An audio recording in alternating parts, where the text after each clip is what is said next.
Welcome to That's a Wrap. I'm Philip, I'm Jeff. and today our video is going to be about Thor: Love and Thunder. Now, before we continue, we just want to let you know if you haven't watched the movie, there's going to be spoilers.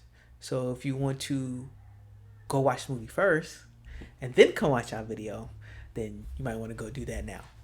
So, with that being said, we're going to continue on about Thor: Love and Thunder. Another part four of the Thor franchise. Yep. Yeah, so this is a part four of the Thor franchise. A lot of people are kind of like, why is the title Love and Thunder? Well, watch the movie and you'll see why it's titled Love and Thunder. By the end of it, you'll know exactly why. Yep. So in this one, I'm not gonna say the new Thor, but another Thor gets introduced into this as Jane Foster. Thor's ex-girlfriend becomes Thor. Becomes Thor. another Thor, huh? The mighty Thor. Yeah, the mighty Thor. She becomes the mighty Thor. But before we get into that, there weren't a lot of good things said about Thor. Critics gave it a 64% rating. Audience gave it a 77%. So there was a lot of mixed reviews about this. Personally, I found the movie. I'm not gonna say great. I'm not gonna say great. It was. But this is with the mixed reviews. It was definitely good. I mean, it was. I thought it was funny. I thought it was really funny myself. Yeah, I thought it was funny. I really did. But yeah. How can I say this? It's like there's some certain parts of me that are it's kind of annoying in a way, especially the goats. I thought the goats were hilarious. They were. I mean, they had their parts, you know, where they came in perfectly. But then there were certain parts where it was just unnecessary. You know, they're pretty much like, we don't need those screaming right now. You know. Yeah. But all in all, I mean, the story was great. I'll give it that. I'll give the story. The plot was great. Was it Taika Waititi? Taika Waititi. He is the director of this story. He was also the Ragnarok. I thought Ragnarok was good too, but I do have to agree in a certain way that there was a little too much comedy. Yeah, I mean, there was a lot of humor for, like, the story was kind of dark, so there was a lot of humor to try and cover it up, maybe. Yeah, which I believe they should have just kept it. You know, pretty much the whole story was a dark story. Yeah. You know, it pretty really much was a dark story, and you're right. They did try to use comedy to, you know, brush over lessen the blow of the darkness of it, I guess. Yeah, trying to pretty much cater to not the younger audience, I guess. That's, you know, I'm gonna say kids. You know, they definitely have to have the children that come for it. Yeah. So it's if you watch anything that Taika Waititi does, though, it's all, he tries to put humor over the dark element on anything. I think he does. Yeah, and I don't think it should have covered up this particular story, because even in the comic books, this was a dark story. Pretty much it was the whole plot of Gore the Butcher and why he wanted all the gods to be dead. He wanted to kill them off, which, to be honest, his story, I'm not gonna say it was great, but it was perfect, you know, for his reasoning. Yeah. You know, it was perfect for his reasoning. His reasoning for killing the gods is definitely tragic for him. Yeah. He's lost everything. Yep, and to be pretty much disowned by the people, they say the God that's supposed to watch over him, protect them. Even in the movie, they mention, oh, what you thought, you know, you praying to us was gonna help you, you know, and they kind of laughed him off, and pretty much this was telling him, well, that's what you good for, is to die, you know, pretty much, and kind of made it a gritty part of that part of the movie. That part of it, they made the gods really annoying. at least his god that he was praying to was really annoying to me. Yeah, and to be honest, I didn't like Russell Crowe. No, Zeus was pretty annoying too. Yeah, I hated his Zeus. I mean, his accent was horrible, but I mean, like once again, I think that was the. I don't even think they was trying for comedy.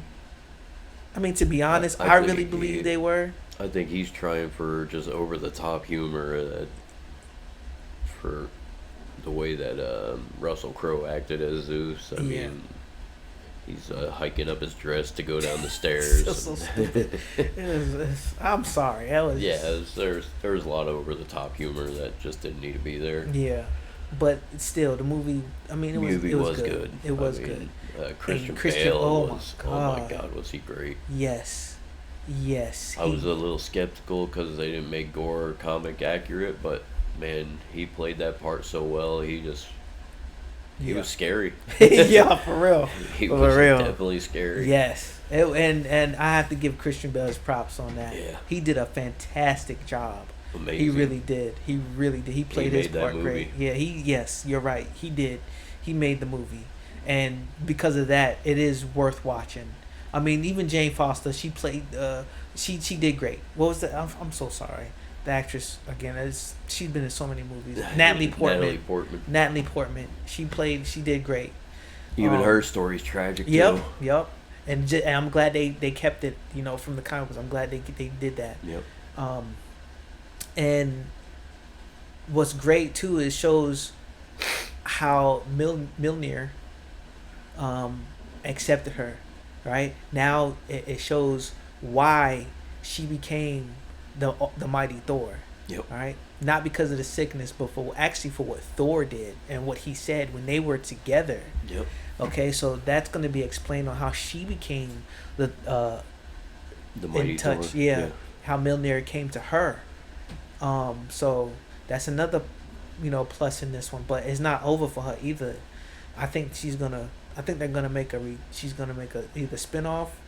I'm not even saying spinoff because it's a movie. If anything, I think it'll probably come to Disney Plus instead of actually coming out as another movie for her. Some of the people in Valhalla could definitely come back somehow. Yeah. Yes, I can see that happening. But all in all, there was another scene in there with the children of Asgard. That was also that was an awesome scene as well, especially one of the little kids in his little puppet or his little stuffed animal. That's what his little stuffed animal. We're not gonna give away too much because of course we want you to watch it, but you'll see what we're talking about, and you'll be like, oh, that's crazy. A lot of the kids in there are the children of the actors and the director and so on. Gore's daughter is actually Chris Hemsworth's daughter in real life. So the girl who plays Christian Bale's character, Gore, is actually Chris Hemsworth's actual real life daughter. And we're not going to give away too much about her character in this movie, but at the end, it leaves a lot of open-ended. I'm not going to say open-ended questions. Yeah, you say because certain things. Yeah, you know what I'm gonna say. Yeah, it does leave open-ended questions, but it leaves a lot open. Pretty much like every MCU movie does at the end. Right. It leaves a lot open. Like there just a lot of possibilities could happen. Exactly. And New Asgard, they actually made it like a tourist attraction. Yeah, it's like a amusement park or something now. Pretty much. But I mean, they kind of show New Asgard. Still the same. And, I'm sorry, not the same, but they're not humans. You definitely see that there. A lot of people there aren't human, as it would be on Asgard, but it's on Earth. So they have their own little kingdom, turned into tourist attraction. But the whole story here is really good. I like the whole Stormbreaker jealousy type thing. Yeah, Stormbreaker being jealous was great. There, yeah. He just show up in his peripheral. It was awesome. Yeah, it was funny.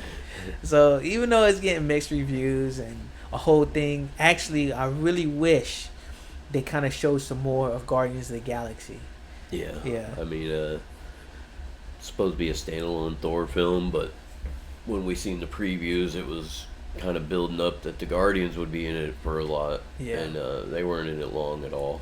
But their role in it was still pretty good. It was still pretty funny. Yeah, it was. It's pretty funny. That whole the one thing they had with not Christian Bale, with Chris Pratt. I'm sorry, with Chris Pratt and Chris Pratt and Chris Hemsworth. And that whole little thing they had on. I guess he was watching YouTube about how they want him canceled, or Chris Pratt they want it canceled because of this whole homosexual thing or whatever he was going through. If you watch the movie, it is nothing like that at all. You know, it's actually a really funny part of the movie. Yeah, the banter between the two Chris's is just hilarious. Unreal, yeah, hilarious. My favorite part is like, I'll let you have my ship. I'll let you have my ship to lessen the blow. It's like, my ship? It's my ship. You know? You're gonna give me my ship. Yeah. Oh, okay. So you just watch it. It's worth watching. You can't trust. There's a lot of good funny parts in that movie. Yeah. Well, like I said, we don't want to give away too much. You gotta watch and rewatch really to catch it all. Yeah.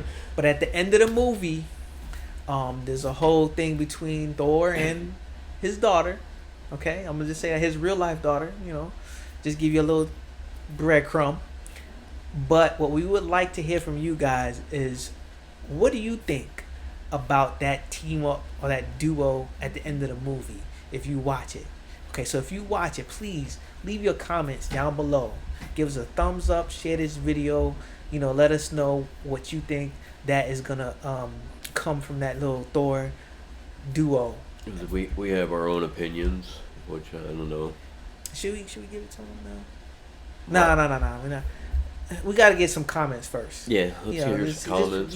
So we know, because we really don't want to spoil the movie if you haven't watched it. Eternity is involved in it, so yes, and that's very important. That's something that's very important to me. Important. That's for my opinion on it. So because it shows, when you watch the movie, they actually show some other god in that particular temple, I guess you would say, where you find eternity.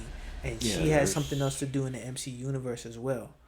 Is it eternity? I think there's like bus for 3 or 4 more gods. Yeah, there is. So just watch it, and you know, if you feel that we are wrong about some of this information we put out, because once again, we're not trying to give out too much. But if you have something you want to say that you would like to add, please, you know, leave your idea, leave your opinion, because that's what we are. Just leave our opinions. thumbs up. Leave us thumbs up. We love that. Subscribe, so you get some more of our videos. But we definitely love to hear from you guys. Once again, thank you for watching our video. Share it. Thanks for the support. Yep, because we got more coming. All right, we love you guys. So that's a wrap.